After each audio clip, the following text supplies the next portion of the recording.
So one of the concepts I've been thinking about a lot lately is the act of being inconsistently consistent. And when you think of being consistent, how long does that require? Right? So VPN's 10-year anniversary is coming up this August. Are you willing to be consistent for 10 plus years just to scratch the surface? Right? We see a lot of people who are consistent for periods of time, but then fall off. And then they start and they stop. They are inconsistently consistent, which there's really no win to that, right? You're not making this forward progression. You're not making progress. You're not achieving. I think the question to ask yourself is, are you consistent or inconsistently consistent? And are you willing to be consistent for a lifetime, for eternity? That is your reputation. That is your profession. That is what you stand for. Those are your values.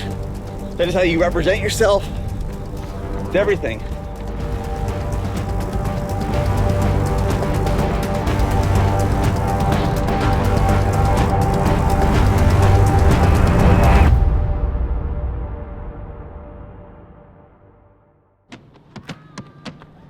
This marathon prep is our way of helping you reach your goals by showing you what we are doing to accomplish ours. Throughout this series, leading up to the Buffalo, New York Marathon, we will provide you the tools, resources, and knowledge to PR your next race. Training as a hybrid athlete has taught me so much about endurance, from marathons, an Ironman triathlon, and 100-mile ultra trail races. I'm now setting the goal to run a sub 250 marathon. It's time to lean in and go one more.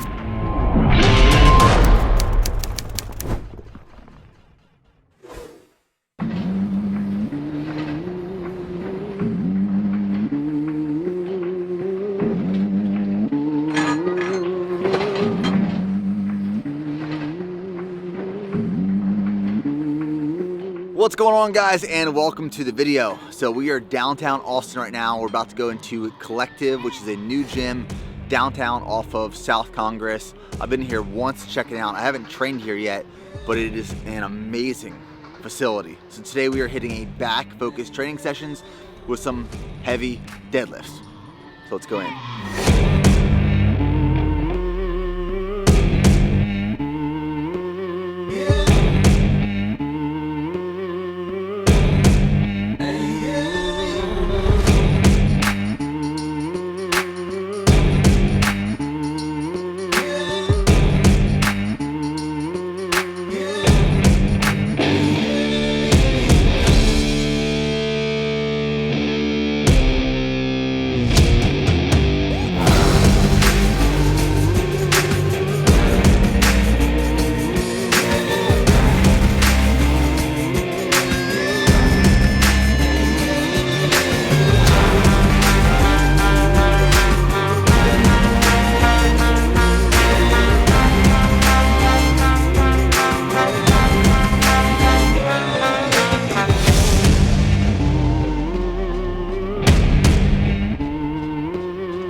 So we're not going too heavy today on deadlifts because we have a big track workout tomorrow morning.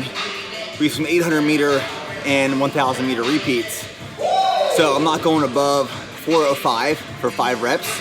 I'd say it's like an RPE, I want to say 7 maybe, rate of perceived effort. But one thing I do want to point out and identify in regards to compound movements, whether that be your bench press, your squat, or your deadlift, that I see a lot of people doing incorrectly is maintaining a straight bar path. the path of least resistance for a bar is straight up and straight down. And a lot of people on the squat, deadlift, or bench, they try to work against that path of least resistance and control our bar path, right? So like when I'm pulling the weight up, the path of least resistance is straight up. And the path of least resistance on the way down is straight down. I try to manipulate the way my body moves rather than the bar. Keep the bar path as straight as possible.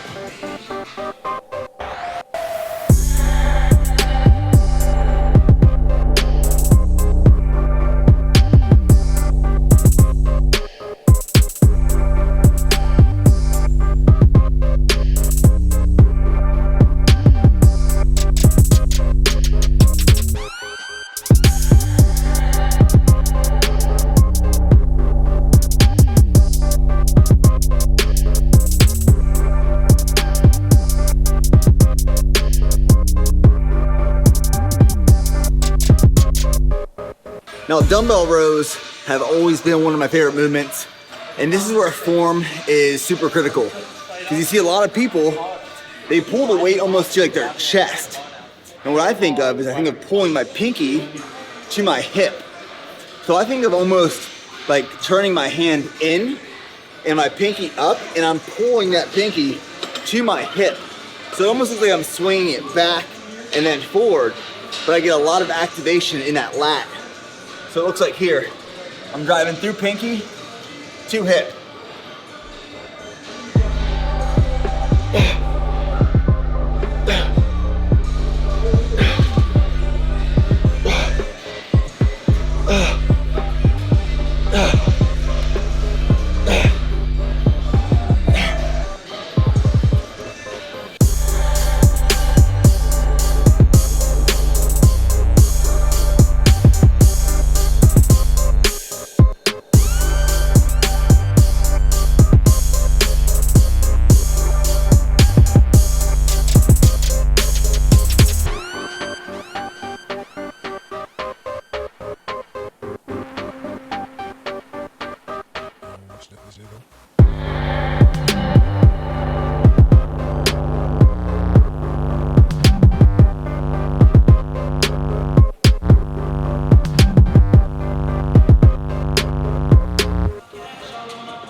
So the question is, should you keep strength training during your marathon prep?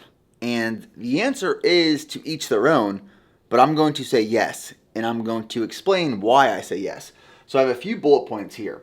The first one I'll talk about is volume and how to manipulate and change your training volume in terms of strength training during a marathon prep or build, and especially closer you get to race day. My race is the end of May. It's a Buffalo, New York marathon. So when I go into a marathon prep, I am obviously trying to get faster for a certain time, a PR.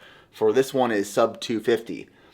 I am going to reduce the volume of my strength training routines. And what is volume? Well, volume can be the frequency of training, how many times you're training a week, or I think more specifically for each workout, the number of sets and reps.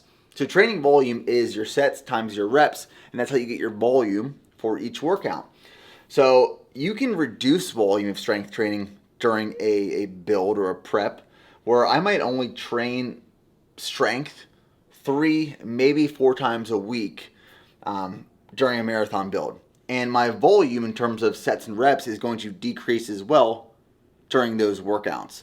So manipulating the volume of your strength training during a marathon prep, one, to promote recovery, and the main focus is running. The main focus is this marathon. I don't want my strength training to get in the way of that. Number 2 is to prevent injury. So strength training is going to help prevent injury, especially like overuse injuries or imbalances, and that is the main reason I keep strength training during my builds. And you probably think, well, that only applies to lower body, your glutes, your quads, your hamstrings, your calves. Well, it also applies to upper body. So we have upper and lower body. Why? One, we're trying to minimize injury. We're trying to maintain strength, and strength being power from the lower body, as well as maintaining proper posture, upper body. And that's why you want to train upper and lower. Also, you don't want to have like these massive legs and this tiny upper body. We're trying to, play the role of balance and avoid imbalances. Now, strength day placement, I think this is a really important one. I like to put my bigger strength days on my easy running days. And if I know I'm doing a big marathon-paced workout on a Saturday, the latest in the week that I want to train lower body strength is, say, Tuesday or Wednesday. So it's just being smart. Like, I don't want to go into a strength training lower body session and do some squats on, say, a Friday afternoon and wake up the next morning and have a big workout on Saturday, right? You just don't want to place things that way. So be smart where you're placing your strength training days so it doesn't get in the way of your big running workouts. And then fifth, which I think might be the most important, is to rejuvenate. I don't know about you guys, but for me, if I'm just running, and I've done it, like last year during my marathon prep, I eliminated strength training for weeks and months leading into the race. And I would train just once a week, but I was just not feeling that just energy and rejuvenation of training. That's one of the benefits of cross training. Adding some strength into your endurance or your running is that it just brings life back into you a little bit, right? Like, I love running, but I equally love strength training. And if you pull me out of the gym and I'm not throwing iron around, I kind of just lose that feeling. But if you keep me in the gym and you keep me running miles on the track or in ranch land in Central Texas, I feel good. Rejuvenation, right? It's both the mental and the physical aspects of it. So whether you keep strength training in your marathon prep and routine or not, it is up to you. But me personally, there's a few reasons why I personally do.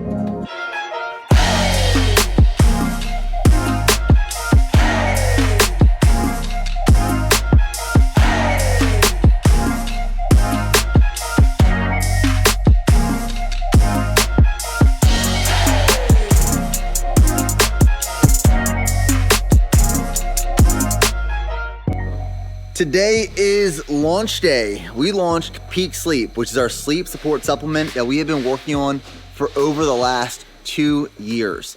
And the reason it's taking us so long to put together Peak Sleep is because we had a vision, we had a goal for this product, and then we had to find the specific ingredients for that. So our goal was we wanted to help people wind down in the evening, relax, fall asleep easier, but more importantly, get a deeper, higher quality sleep and wake up feeling more rested. We didn't want to knock people out so that, sometimes you take sleep support supplements and it feels like you got hit by a train and you fall asleep fast, but you wake up feeling like you also got hit by a train the night before. And we didn't want that. We wanted a nice, calm, deep sleep. And with Peak Sleep, we achieved that. So the ingredient profile in Peak Sleep is Pico 2, which are mushrooms from Compound Solutions. It's 6 mushroom strains. We have 5-HTP, Levagen Plus, and magnesium. Really cool ingredient profile in 2 flavors, chocolate and apple cinnamon. And the coolest thing about this product is you can consume it either hot or cold. So if you just want to drink it cold for convenience, mix up in a shaker bottle and slug it before you go to bed, like 30 to 45 minutes prior to, or put it in some hot water, blend it up, and you can either have like a warm apple cinnamon beverage, or the chocolate turns into like a hot cocoa before you go to bed, and it's very relaxing and delicious. But today is launch day, and we are about 2 hours into launch. We've sold over 1,500 units so far, and the team is working their butts off to get these out to you as fast as possible.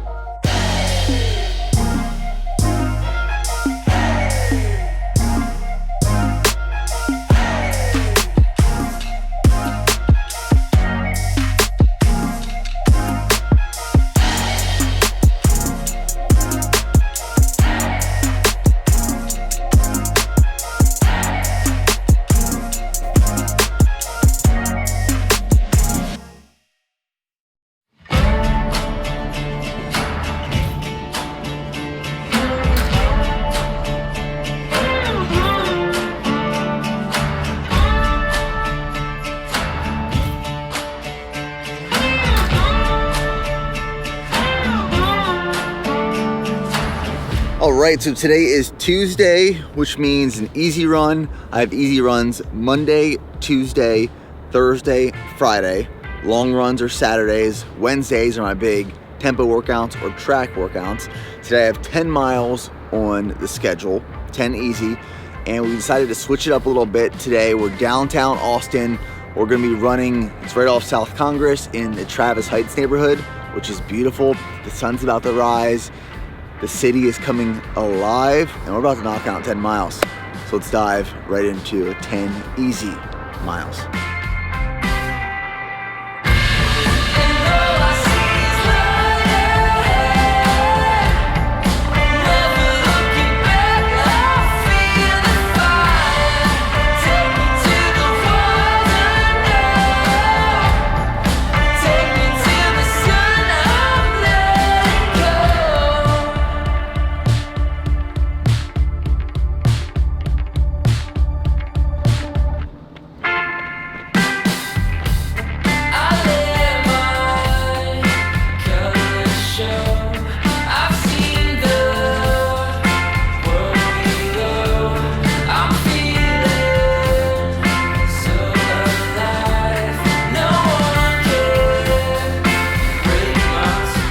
Now, the one thing you are guaranteed in Travis Heights is some hills.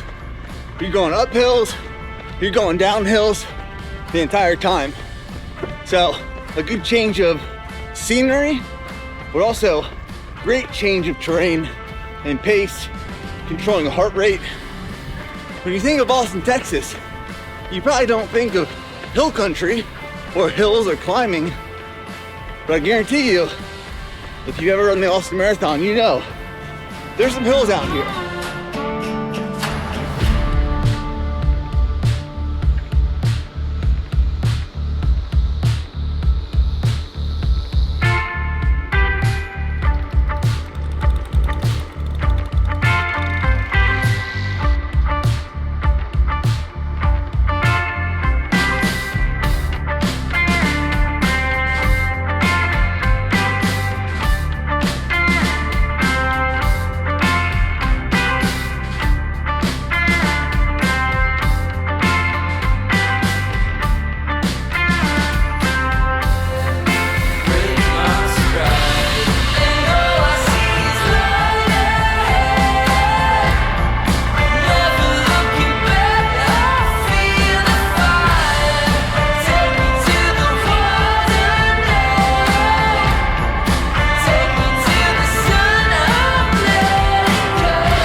That was sick. All right, hop it in. He's hopping in.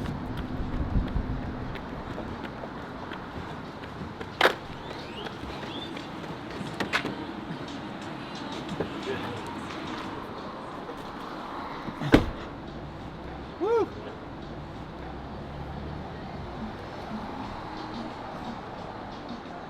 All right, we have 10.33 miles in 1 hour, 18 minutes, 34 seconds at a 7:37 minute per mile pace.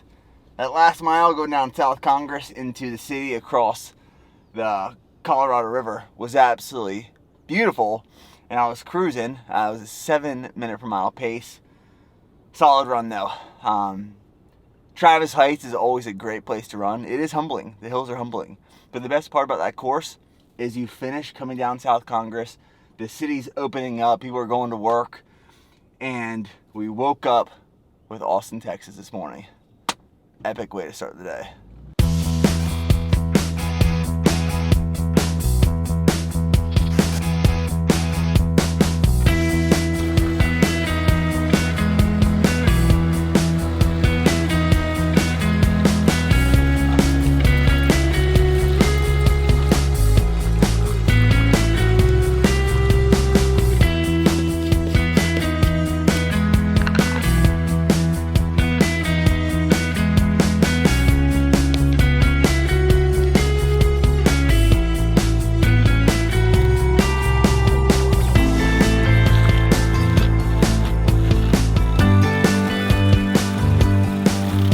So here's what I like doing in the evening. It is 9:34 p.m. and I have the chocolate peak sleep. I mixed 1 scoop, which is 1 serving, in some hot water, and it turns into a hot cocoa beverage, like a hot chocolate in the evening to wind down. It is absolutely delicious. It smells good. It tastes really good. So I'm gonna sip on this, wind down, get ready for bed. So I don't always get as much sleep as I would like, but I wanna make sure that the sleep I am getting is the highest quality sleep I can possibly get.